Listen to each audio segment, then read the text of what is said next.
अस्सलाम वालेकुम वरहमतुल्लाह। दोस्तों, इस वक्त शाम में एक खाना जंगी की सूरत जो है वो पैदा हो चुकी है। वहाँ पर इस वक्त तुर्की ने भी अपनी फ़ौजें जो है वो दाखिल कर दी हैं, जो कुर्द बागियों के ख़िलाफ़ जो है वो लड़ रही है। इसकी कुछ बुनियादी रीज़न भी मैं आप लोगों को बता देता हूँ। कुछ इस पे जो है आज हम डिस्कशन जो है वो कर लेते हैं, क्योंकि एक बहुत बड़ा फितना जो दिन ब दिन ऐसे लग रहा है जैसे वो तूल पकड़ता जा रहा है। असल में ये जो कुर्द फाइटर है, जिनको कुर्दिश बागी भी इनको जो है वो बोलते हैं, ये जो इनका ये कुर्द असल में जो है ना एक किस्म का, जैसे एक पठान कौम है ना, इस तरह का जो ना एक कौम है। ये शाम, इराक और तुर्की के इन इलाकों पर जो है ना वो, इन इलाकों में जो है ना वो फैले हुए हैं। तो उनमें से अब कुछ जो है वो कुर्द वो लोग जो हैं वो उठे हुए हैं, उनको जो है फंडिंग मिल रही है, अमेरिका की तरफ से फंडिंग मिल रही है उनको। तो वो अब वहाँ पे इस नाम पे उठे हुए हैं कि हम जी अपनी आज़ादी के लिए लड़ रहे हैं, अपनी कुर्दिश स्टेट के लिए हम अपना एक अलग रियासत जो है वो लेना चाहते हैं।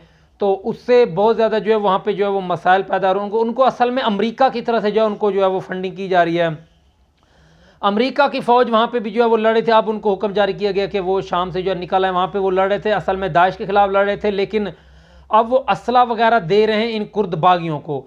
और उसका क्या वो फ़ायदा क्या उठा रहे हैं ताकि उन कुर्द बागियों को जो है वो सपोर्ट हो। अब तो हालात ये हो चुके हैं कि वहाँ की शाम की जो फ़ौज है, वहाँ की जो सरकारी फ़ौज है, वो भी तुर्की फ़ौज के ख़िलाफ़ जो है वो उसने मुआज़ जो है अपने जो है वो खोल दिए। वहाँ के कुर्द फाइटर यानी जो कुर्दिश बागी हैं वो, और वहाँ की जो शाम की जो फ़ौजें हैं वो दोनों मिलकर अब तुर्की के ख़िलाफ़ जो है वो लड़ रही हैं। और उनको बैकग्राउंड में उनको असला और फंडिंग की जा रही है अमेरिका की तरफ से। अब अमेरिका की तरफ से जो है उनकी हुकूमत की तरफ से जो है उनको ऑर्डर मिल चुके हैं कि वो अमेरिका की फ़ौज जो है वहाँ से निकल आए, लेकिन तुर्की ने जो है अब अपनी फ़ौजें जो है वहाँ पे जो है वो बिठा दी। इसके बड़े बुरे असरात जो है उस खित्ते पर जो है वो इस वक्त जो है वो पैदा हो रहे हैं। ये वहाँ पे अरब और फिर वो इसराइल और फिर ये तुर्की, ये जंग जो है वो फिर से जो है वो छिड़ सकती है, क्योंकि इसका 30 लाख के करीब मुहाजिरीन है जो इसका तुर्की में आबाद हैं और उनका ताल्लुक कुर्दिश ख़ानदान से है। तो अब तुर्की, अब आप लोग देखें ना, इतनी ज़्यादा जो लाखों की तादाद में, इतने 30 लाख 35 लाख के करीब इसका तो वो कुर्दिश लोग हैं, वो इस वक्त जो है वो तुर्की में रिहाइश पजीर हैं। वो उनको वहाँ की रहने वाली जो तैयब उर्दगान की जो हुकूमत है, वहाँ की हुकूमत के लिए जो है बहुत ज़्यादा जो है चैलेंजेस हैं। ज़ाहिर सिक्योरिटी का मसला होता है, उनकी खुराक का, हर चीज़ को, पॉपुलेशन जब बढ़ती है, इतनी ज़्यादा लोग माइग्रेट होकर आएँ तो एक मुल्क पर जो है बहुत ज़्यादा जो है प्रेशर पड़ता है। और आगे से यूरोप जो ममालिक है, यूरोपीय यूनियन ने तुर्की पर दबाव डाला हुआ है कि तुमने अपनी सरहद जो है वो बिल्कुल नहीं खोलनी। और ये जो मुहाजिरीन यहाँ से शाम से आए हुए बैठे हुए 30 लाख, इनमें से जो है लोगों को तुमने हमारे यूरोप की तरफ भेजना ही नहीं है। अपना जो है वो उन्होंने इतनी सख्तियाँ और इतनी पाबंदियाँ जो है वो तुर्की पर जो है वो लगा दी हैं। पहले माजी में कहते थे कि हम आपको इमदाद दे रहे हैं, इन लोगों जितने मुहाजिरीन वहाँ पे बैठे हैं हम आपको इमदाद भेजते हैं, आप इन लोगों को जो है हमारे मुल्क में जो है वो ना भेजें। वो ड्रामे पे ड्रामे ये यूरोपीय यूनियन जो है वो करते रहा और कोई इमदाद जो है उसको नहीं मिल रही। अब इसका तैयब उर्दगान जो एक इनकलाब उसने जो है वो बर्पा किया हुआ है, इसका तो वो दुनिया को जो वो बिल्कुल वो बंदा जो बिल्कुल अच्छा नहीं लग रहा। अब मैं हिंदुस्तान की मीडिया को भी देख रहा हूँ, रो रहे हैं वो बेचारे, रो रहे हैं, हाय ये तैयब उर्दगान जो है वो एक बड़ा, जिस तरह शुमाली कोरिया का वो क्या उसका नाम है, मुझे उसका जो बड़ा वो एक आजकल आया हुआ तीनाशान के, क्या वो ऐसे ऐसे लगे हुए तनाशानी इसने शुरू की हुई है, तुर्की को भी बर्बाद करने के तुला हुआ है। असल में वो अपने मुल्क की हिफाजत के लिए कर रहे हैं। अगर आज इन कुर्द बागियों के ख़िलाफ़ अगर आज तुर्की ने अगर इनके साथ अगर आज जंग ना की, इनका ख़ात्मा ना किया, तो ये तुर्की में आकर जो है वो घुस जाएंगे।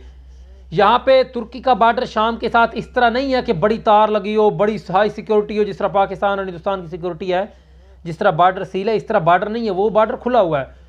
तो इसलिए तुर्की में जो है वो जंग लगने का ख़तरा है। इसलिए तुर्की जो है अब अपनी उसने फ़ौजें जो है वो शाम में जो है इसका दाखिल की हुई हैं, और अब जो है वो कुर्द बागियों के ख़िलाफ़ जो है वो इसका जो है वो एक जो है वो जंग चल रही है। और दूसरी तरफ अमेरिका जो है वो तुर्की को जो है वो धमका रहा है कि मैं तुम्हें तबाह कर दूंगा, मैं तुम्हारी मुइशत तबाह कर दूंगा, और मुख्तलिफ़ किस्म की पाबंदी लगाने की जो है वो धमकियाँ दे रहा है। और दूसरी तरफ तुर्की जो है वो इनकी आंखों में आंखें डालकर इसका अमेरिका और यूरोपीय यूनियन के सामने जो है वो डटा हुआ और कह रहा है कि मैंने किसी सूरत शाम से अपनी फ़ौजों को जो है वो वापस जो है वो नहीं बुलाना। तो ये शाम वो सरज़मीन है जिसके मुतल्लिक़ हज़ूर पाक ने फरमाया था कि यहाँ से जो है वो दज्जाली फितने निकलेंगे जो मक्का पर जो है वो हमला करने की जो है वो कोशिश करेंगे। तो इस ख़ित्ते के मुतल्लिक़ बहुत आम हदीसें आप लोग उन हदीसों के मुतल्लिक़ उन चीज़ों को भी जो है वो ज़रूर पढ़ें, ताकि आप लोगों को जो है वो कुछ अंदाज़ा हो कि इसका जो है वो क्या साज़िशें जो है यहूद नसारा जो है मुसलमानों के दरमियान जो है वो खेलने जा रहा है।